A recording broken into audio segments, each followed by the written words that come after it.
E-POS machine बंद करून यादीप्रमाणे धान्य वाटप करा, रेशन दुकानदार संघटनेची मागणी। राज्यभरात गेल्या 2 दिवसांपासून ई-पॉस मशीन सर्व्हर डाऊन असल्याने रेशन धारकांना मोठा मनस्ताप सहन करावा लागतोय।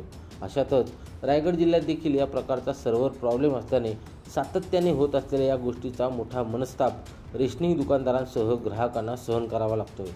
रायगड जिल्ह्यात 1625 रेशनिंग दुकानं आहेत।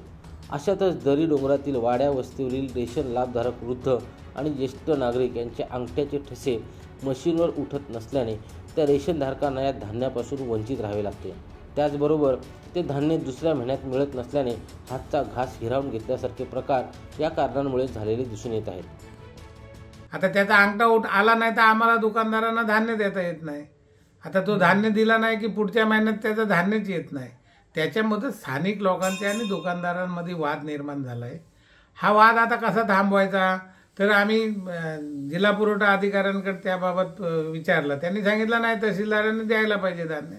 इकडे तहसीलदारांना सांगायला आलो की तहसीलदार सांगतात नाही, ते पुरवठा अधिकाऱ्यांनी द्यायला पाहिजे। पुरवठा अधिकारी सांगते तहसीलदारनी द्यायला पाहिजे। म्हणजे दोन्ही घरचा पाहुणा उपाशी राहते अशी परिस्थिती आता झालेली आहे। अशातच आता ई-पॉस मशीनचा सर्व्हर डाऊन खोळंबा दिवसभर रांगेत उभे राहून केलेली प्रतीक्षा रेशन दुकानाच्या बाहेर नेहमीच वाद होताना दिसतात। शासनाने जुन्याच पद्धतीने धान्य देण्यास सुरुवात करावी अशी मागणी दुकानदार आणि ग्राहक करताना दिसत आहेत। किरण बांधणकर, संवाद मराठी लाईव्ह, पेण।